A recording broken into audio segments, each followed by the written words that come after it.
Hello students, welcome back to computer science exam crack channel. जैसा कि आप जानते हैं कि हमने एक एमसीक्यूज की सॉफ्टवेयर इंजीनियरिंग की क्वेश्चन सीरीज स्टार्ट की हुई है, जिसमें हम काफ़ी इंपॉर्टेंट क्वेश्चंस का डिस्कशन करते हैं।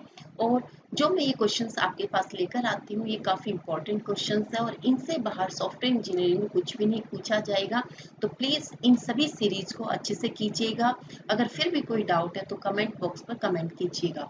और आपसे एक मेरी रिक्वेस्ट है कि अगर आपको ये वीडियो पसंद आता है तो प्लीज़ इसे लाइक शेयर करने में कंजूसी ना करें। और अगर आपने मेरे चैनल को सब्सक्राइब नहीं किया है और आप चाहते हैं कि फर्दर भी आपको फ्यूचर में इस टाइप की इंपॉर्टेंट क्वेश्चंस की सीरीज मिलती रहे जो आपके एग्जाम के लिए हेल्पफुल रहे, तो please press the bell icon button. तो चलिए स्टार्ट करते हैं आज की question series. Yes, this is our first question. KPA in CMM stand for. देखिए, सबसे पहले तो आपको KPA का पता होना चाहिए कि KPA क्या होता है। KPA मीन्स की प्रोसेस एरिया, फाइन। और CMM हमने लास्ट वीडियो में भी डिस्कशन किया था कि अगर सॉफ्टवेयर इंजीनियरिंग से क्वेश्चन पूछे जाते हैं तो CMM से एक क्वेश्चन जरूर पूछा जाएगा। तो CMM क्या है आपके पास? एक कैपेबिलिटी मैच्योरिटी मॉडल है, ठीक है। कैपेबिलिटी मैच्योरिटी मॉडल,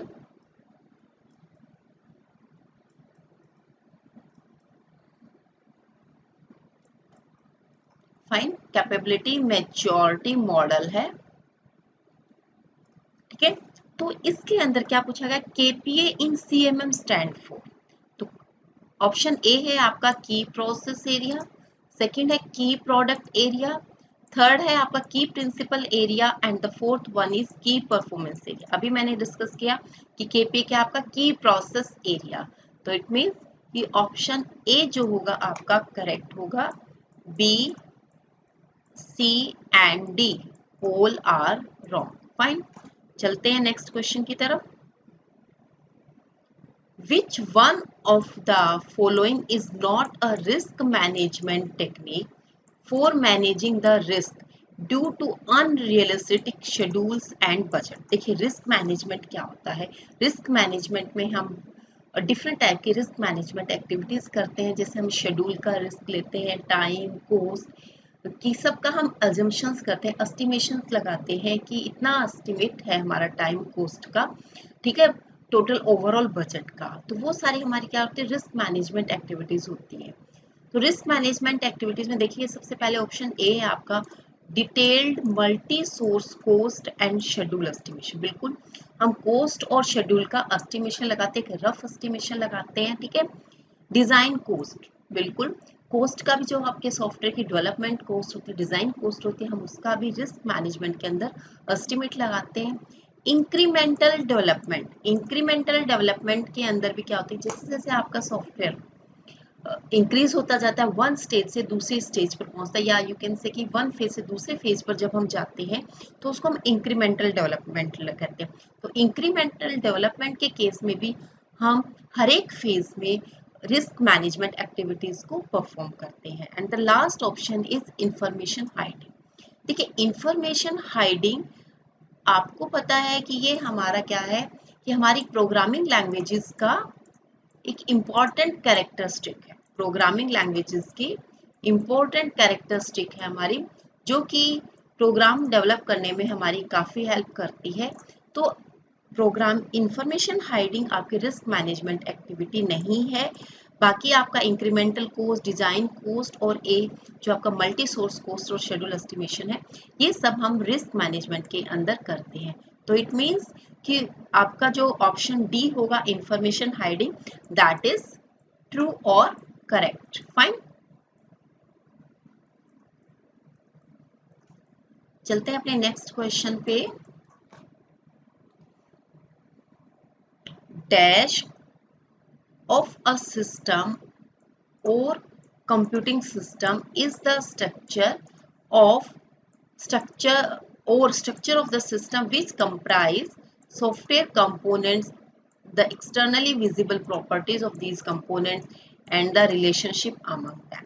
देखिए, इसमें क्या पूछा गया है कि ऐसा कौन सा सिस्टम है जिसमें हम किसी भी कंप्यूटिंग सिस्टम का स्ट्रक्चर या स्ट्रक्चर्स ऑफ द सिस्टम, जिसमें हम डिफरेंट कंपोनेंट्स के बारे में डिस्कस करते हैं कि how one component is inter related with the other component, ठीक है, और आपस में उनका क्या रिलेशन है, उन कंपोनेंट की क्या कैरेक्टरिस्टिक्स हैं, वो सब हम किस में डिस्कस करते हैं। ऑप्शन ए है आपके पास सॉफ्टवेयर कंस्ट्रक्शन। सॉफ्टवेयर कंस्ट्रक्शन के अंदर सिर्फ हम सॉफ्टवेयर को कंस्ट्रक्ट करते हैं, ऐसा हमारे पास कुछ नहीं होता कि हम उनके कंपोनेंट्स के बारे में यहाँ पर डिस्कस करें, ठीक है। सॉफ्टवेयर इवोल्यूशन, इवोल्यूशन मीन्स कि आप किस तरीके से अपने सॉफ्टवेयर को प्रिपेयर करने जा रहे हैं, ठीक है, तो वन बाय वन फेजेस में आप इसको फॉलो करते हैं। तो यहाँ पर भी हम कंपोनेंट्स के बारे में ऐसा कुछ एक्सटर्नली डिस्कस नहीं करते हैं। एक है आपका सॉफ्टवेयर आर्किटेक्चर। आर्किटेक्चर के अंदर हम क्या करते हैं कि मान लीजिए ये हमारा सॉफ्टवेयर का आर्किटेक्चर है, इस आर्किटेक्चर में कितने मॉड्यूल्स हैं या आप यू कैन से कितने कंपोनेंट्स हैं, उनके बारे में हम डिस्कस करते हैं। लाइक आपके पास यहाँ 3 कंपोनेंट्स हैं, हर एक कंपोनेंट की क्या प्रॉपर्टीज हैं वो सब हम डिस्कस करते हैं यहाँ पर, ठीक है। और कि how component C1 is connected with the component C2 and similarly how C2 is connected with the C3, ठीक है। तो C1, C2, C3 में क्या रिलेशन है वो भी हम बताते हैं यहाँ पर, और उनकी प्रॉपर्टीज को डिस्क्राइब करते हैं। तो आंसर तो यहाँ पर मिल गया आपको ऑप्शन सी, जो कि आपका करेक्ट आंसर होगा। एक बार फोर्थ ऑप्शन की तरफ और देख लेते हैं, सॉफ्टवेयर रीयूज, सॉफ्टवेयर रीयूजेबिलिटी, ठीक है। ये भी आपका सॉफ्टवेयर रीयूज के अंदर भी हम कभी कंपोनेंट्स के बारे में डिस्क्राइब नहीं करते हैं। ये भी एक काफ़ी इंपॉर्टेंट प्रॉपर्टी होती है हमारी प्रोग्रामिंग लैंग्वेजेस की, जिसमें हम हमारा जो इनबिल्ट सॉफ्टवेयर होता है उसके अंदर कुछ प्रोग्राम बिल्ट इन जो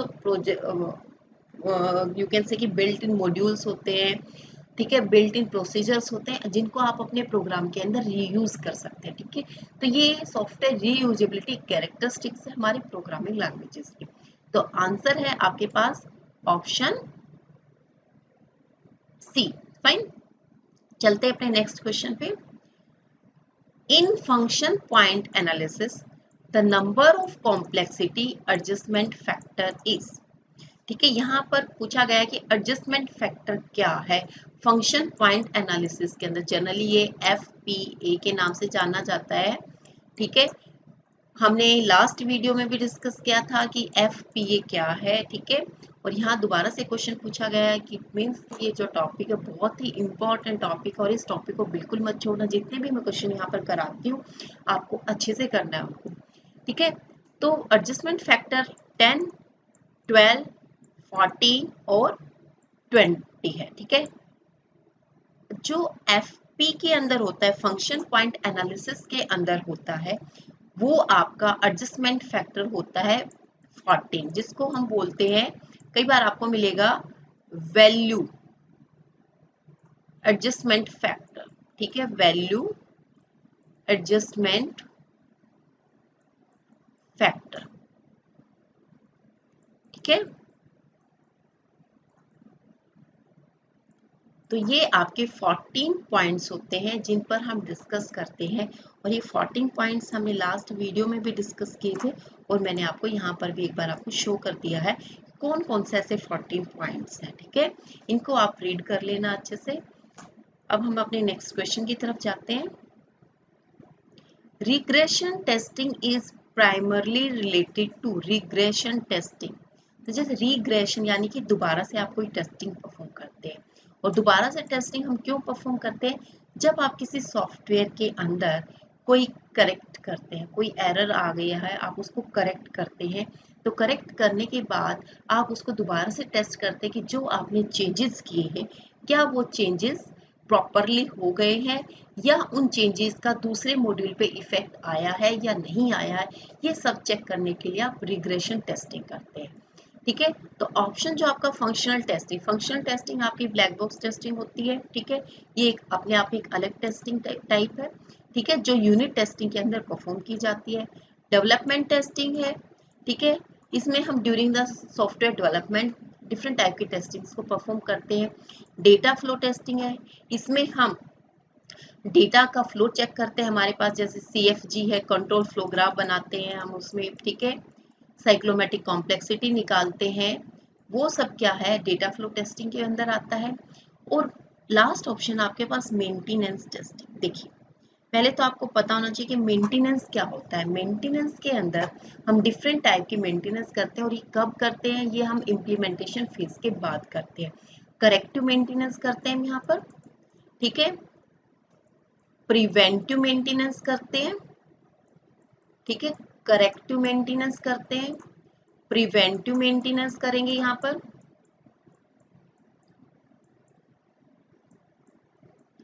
ठीक है।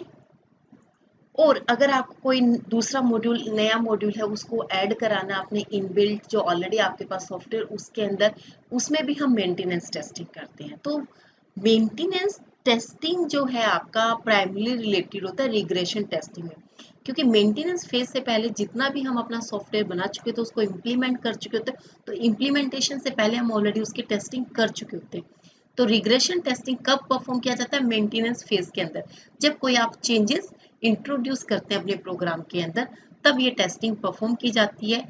तो कहने का मतलब क्या होगा, regression testing is primarily related to what, maintenance testing.